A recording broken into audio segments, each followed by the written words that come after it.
किसी महापुरुष का अपमान भी अपराध है। तब मैंने खोजने की चेष्टा की एक अधिवक्ता के नाते कि क्या कानून में कोई ऐसा विधान मिल रहा है कि जो इनके बनाए कानून के मुताबिक भी डॉक्टर अंबेडकर के अपमान को SC/ST एक्ट की परिधि से बाहर कर दे।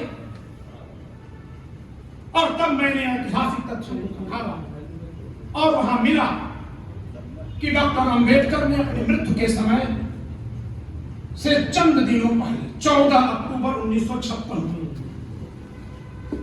धर्म परिवर्तन कर लिया था। और उस समय के अनुसूचित जाति अनुसूचित जनजाति आदेश 1950 के मुताबिक केवल हिंदू और सिख समुदाय में ही अनुसूचित जाति अनुसूचित जनजाति हो सकती थी। उस आदेश में सुस्पष्ट लिखा हुआ है कि यदि कोई धर्मांतरण कर लेता है तो फिर वह SC/ST नहीं रह जाए। और तब मैंने कानून की व्याख्या करने वाली वीडियो प्रस्तुत किया कि क्योंकि अपने मृत्यु के समय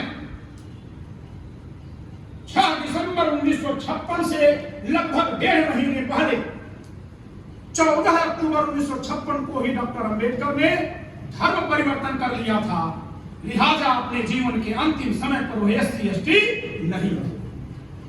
और जब वह SC/ST नहीं है तो फिर अब आज की संसद से सवाल होगा, आज के सर्वोच्च न्यायालय से सवाल होगा कि जो इन्होंने SC/ST एक्ट में लिखा है कि उस वर्ग के महापुरुष का अपमान भी SC/ST एक्ट के अधीन अपराध होगा, तो क्या उस वर्ग के द्वारा किसी अन्य वर्ग के महापुरुष को भी अपना महापुरुष कह देने पर उसका अपमान भी SC/ST एक्ट में आएगा? अगर आएगा तो बताया आपकी सरकार, मैं पंडित नेहरू के अपमान पर 1000 दलित खड़ा करा करके 2000 भाजपाइयों को जेल में करवाऊंगा।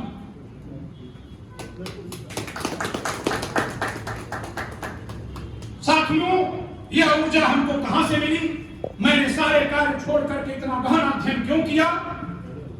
क्योंकि जब मैं यह कहा था कि अम्बेडकरवाद अगर यही होगा जो बेटियों की गाली दिलाने का समर्थन करता है तो मैं खोज डालूंगा, तो कहा गया कि जो 70 साल से स्थापित किया गया उसे आप कितने वर्षों में खोज पाएंगे? आपकी तो उम्र बीत जाएगी। तो मैंने कहा था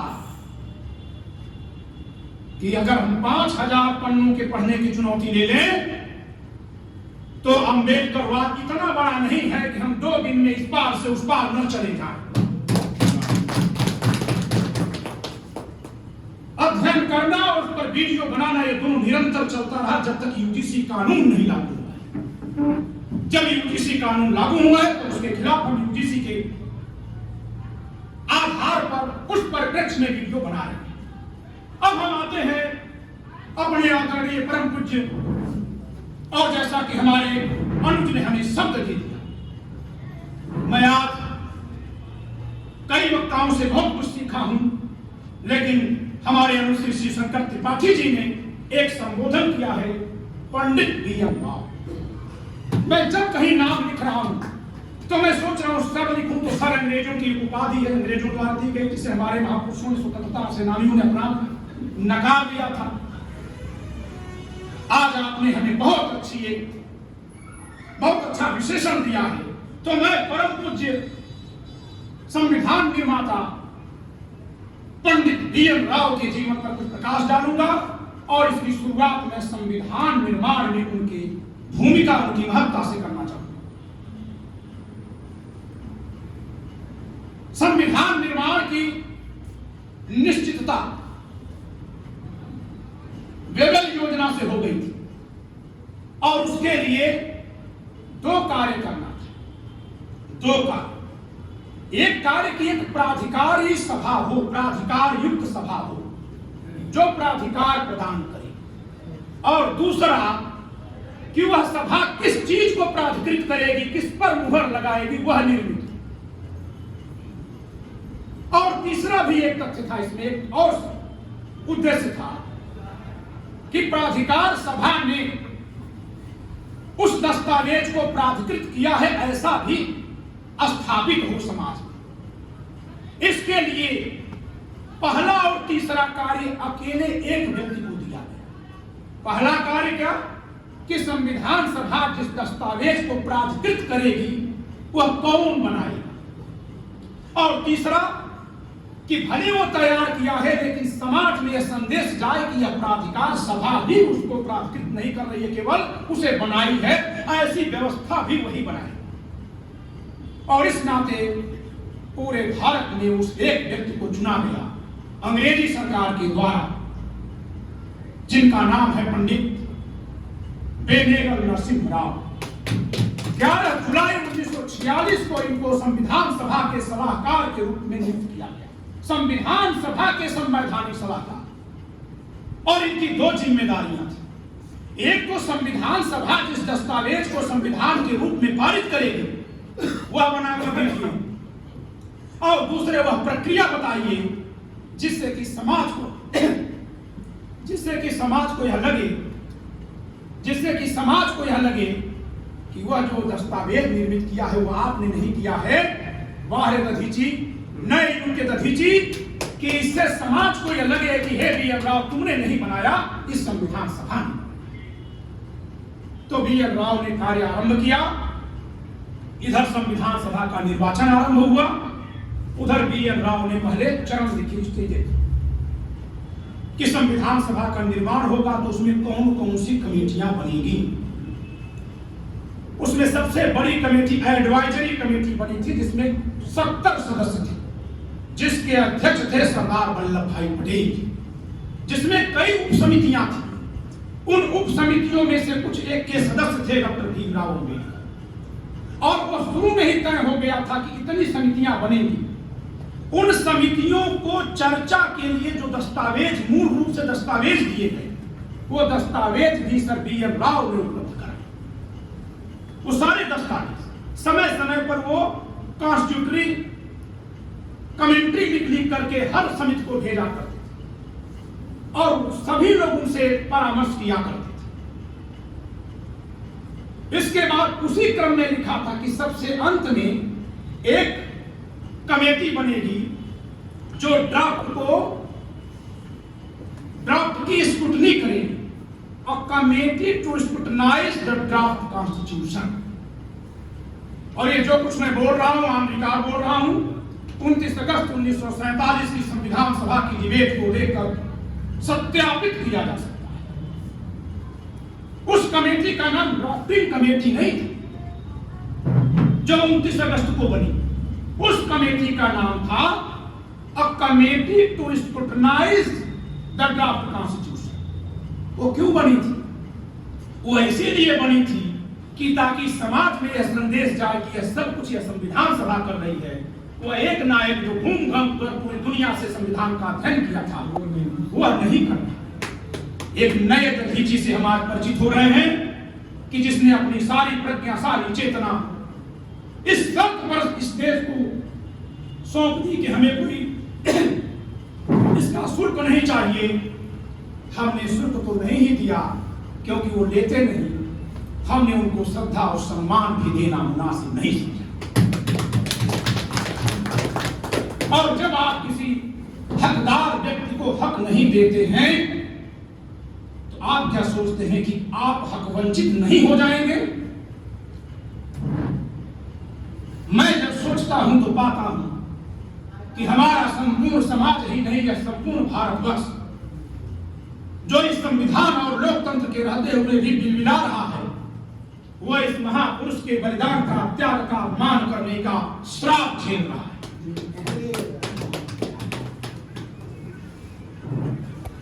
इन्होंने जो ड्राफ्ट तैयार किया था उसी ड्राफ्ट के आधार पर आपके देश में ड्राफ्टिंग कमेटी कब बनती है? 29 अगस्त, उसको ड्राफ्टिंग कमेटी का है 29 अगस्त 1947 को बनती है। कब बनती है? 29 अगस्त 1947 को। वह कार्य कब आरंभ करती है? 18 अक्टूबर 1947। 18 अक्टूबर 1947। जरा भाई साहब आप लोग 18 अक्टूबर 1947 से कार्य आरंभ। लेकिन जो आपके देश में सर बी एन राव के संकलन से संविधान उस समय पहले ही तैयार हो गया था, वही संविधान वर्मा के प्रतिनिधि लोग आते हैं दिल्ली में, डॉक्टर राजेंद्र प्रसाद जी से आग्रह करते हैं कि आपकी संविधान सभा ने सुना है कि बहुत कुछ तैयार किया है, अगर वह हमें मिल जाए तो हम इसको अपने देश के संविधान के रूप में, एक आधार के रूप में रख सकते हैं। डॉक्टर राजेंद्र प्रसाद ने कहा कि हमारे देश की संविधान सभा ने नहीं कुछ किया है, यह सब कुछ हमारे संविधान सलाहकार सर बी.एन. राव जी ने किया है, आप वहां चाहिए। वह उनके पास जाते हैं और ये जो मैं बोल रहा हूं, यह भी संविधान सभा की डिबेट में लिखा हुआ है, ये कहानी नहीं है। संविधान सभा की डिबेट में वर्मा के प्रतिनिधियों की ओर से पत्र आया है, उस पत्र में लिखा संभवतः 6 अक्टूबर को या ऐसे कोई तारीख है, इस तारीख को पत्र आया है। आप सबको जानकर आश्चर्य होगा कि आपके देश में ड्राफ्टिंग कमेटी 29 अगस्त सन 47 को तो बन गई।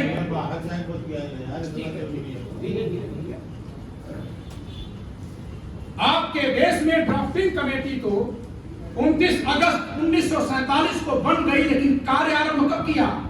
18 अक्टूबर 1947 से। और जो आपके यहां से जितना कुछ दस्तावेज वर्मा के लोग लेकर गए थे, उन्होंने 14 सितंबर 1947 को अपना संविधान पारित कर दिया। 14 सितंबर को ही इस महत्ता को समझ लिया। जो कुछ वो बनाकर दिए थे, उसी आधार पर 14 सितंबर 1947 को ही संविधान पारित हो गया वर्मा का। हूबहू वही संविधान है जो आप जिसको बनाने में 1.5 साल और लगाए, यानी कि जो मसौदा तैयार किए थे वो इतना परफेक्ट था कि उसे ज्यों का त्यों अपनाया जा सकता था। और यही बात टी.टी. कृष्णामाचारी जी भी 5 नवंबर 1948 को संविधान सभा में कहते हैं कि ड्राफ्टिंग कमेटी को जो कहना करना था वो तो की नहीं, जितना ध्यान देना चाहिए था ध्यान दिया नहीं, इससे बेहतर तो वही था। नजीरुद्दीन अहमद कहते हैं कि यह ड्राफ्टिंग कमेटी नहीं तो ड्रिफ्टिंग कमेटी है, केवल कामा फुल स्टॉप इधर से उधर करती है। तो इतने बड़े योगदानकर्ता को हम नहीं समझ पाए, यह हमारे देश का दुर्भाग्य है। इसी संदर्भ में मैं एक तथ्य और आपके बीच उद्घाटित करना चाहूंगा कि जब यह सवाल होता है कि अगर वो इतने विद्वान थे तो 243 अनुच्छेद ही क्यों लिखे? संविधान में तो 395 अनुच्छेद हैं। यह आता है, यह कुतर्क आधारित सवाल आपका मनोबल गिराने के लिए पूछे जाते हैं, और ऐसे न जाने कितने सवाल पूछे जाते हैं, और न जाने कितने ऐसे सवालों का उत्तर मैं अपने वीडियो के जरिए आप सबके बीच रखता जा रहा हूं। मैंने इस जवाब को उलट कर सवाल बना दिया कि ठीक है भाई, 243 अनुच्छेद और 13 अनुसूचियां बनाने वाला संविधान निर्माता नहीं है, और संविधान में 395 अनुच्छेद हैं। आप इस आधार पर कह रहे हैं कि वो संविधान बनाने वाला कैसे, जो 243 ही बनाया।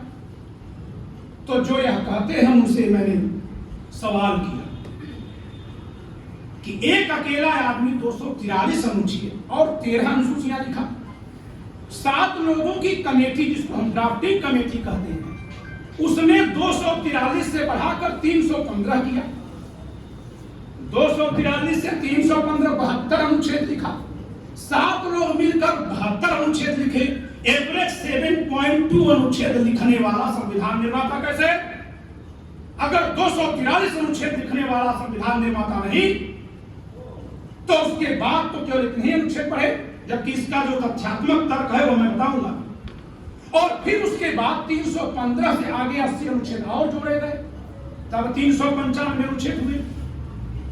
तो एक जो है मोटी भाषा में तो सवाल का उत्तर इस सवाल से है कि 395 अनुच्छेदों में जो 243 अनुच्छेद लिखा उसको श्रेय देंगे, कि जो 7 लोग मिलकर के 72 अनुच्छेद लिखे उनको श्रेय देंगे, कि जो 299 लोग मिलकर के 80 अनुच्छेद लिख दिए उनको श्रेय।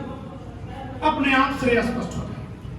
दूसरी बात कि उन्होंने केवल 243 अनुच्छेद नहीं लिखे, उन्होंने जो 243 अनुच्छेद लिखे उसमें मैं एक अनुच्छेद का उदाहरण के रूप में आपके सामने जिक्र करना चाहूंगा। आप जब संविधान के प्रथम ड्राफ्ट को देखेंगे तो आज के संविधान में जो मूल अधिकार में अनुच्छेद 14 है वह वहां नहीं दिखेगा।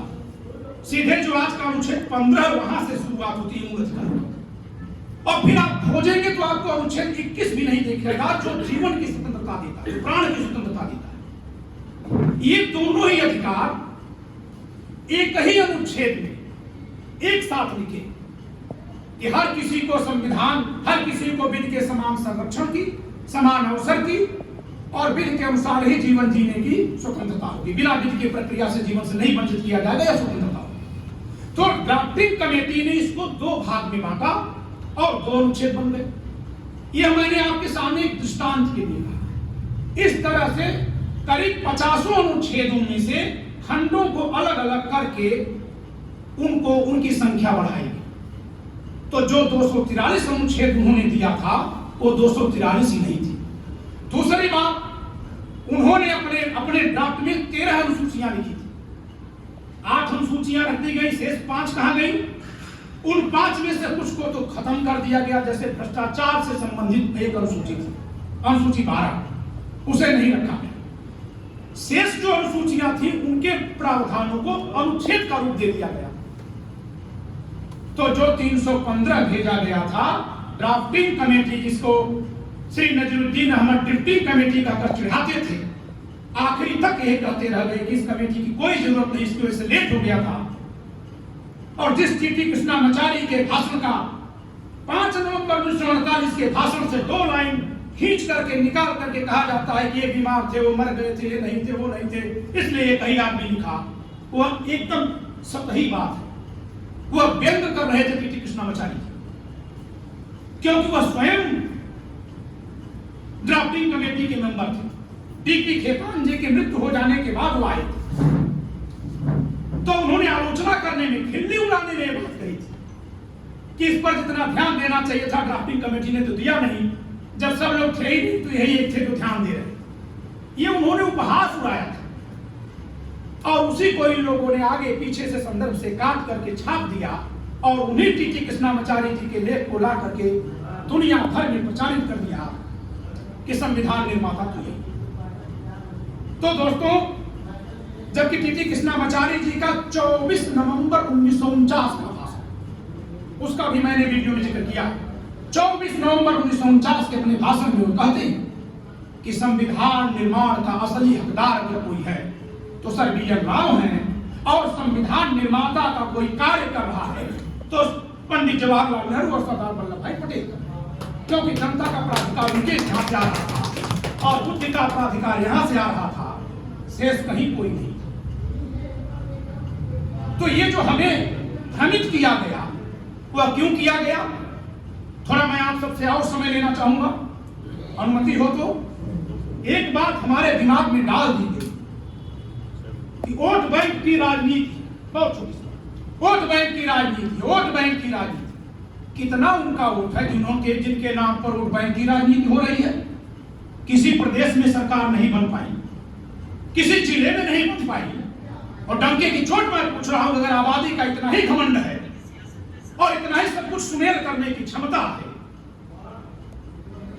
तो एक सरकार जो बनी थी 1995 में, उस सरकार का चाहे मुखिया हो कोई भी हो, उस मुखिया के पास अपने 425 विधायकों में से केवल 67 विधायक थे। 67 परसेंटेज निकाल लीजिए।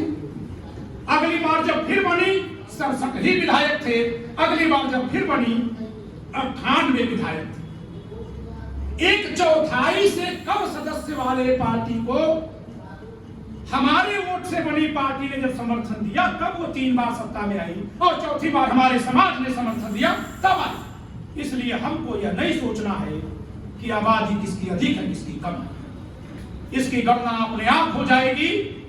आज तक जो सरकारें बनी हैं, हमने जो सहन किया है, जो विनम्रता दिखाई है, उससे हमारे साथ बहुत सारा समाज है। आदरणीय पांडे जी ने सुझाव दिया था, मैं बिल्कुल आपके उस सुझाव को स्वीकार करता हूं कि हमें उन सबकी ओर देखना है जो हमारे इस दुख में दुखी हैं। हमें उन सभी की ओर देखना है जो कह रहे हैं कि नहीं आपके साथ यह अन्याय हो रहा है, और हमको उन सबसे सवाल पूछना है जिनके दुख में हम कभी शरीक हुए थे। वक्त है, परखा जाएगा कि हम जिनका साथ दिए थे उनमें से कितने हमारे साथ आए। हमें विश्वास है कि कम से कम भी आएंगे तो इतने आ जाएंगे कि पूरे भारत में सरकार वही बनेगी जो आपके हितों की रक्षा करने वाली है। इसी के साथ मैं अपनी वाणी को विराम देता हूं। जय संविधान, जय मनुवाद।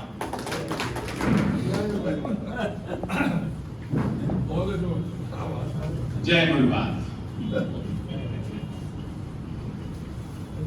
संविधान की बात हो रही है,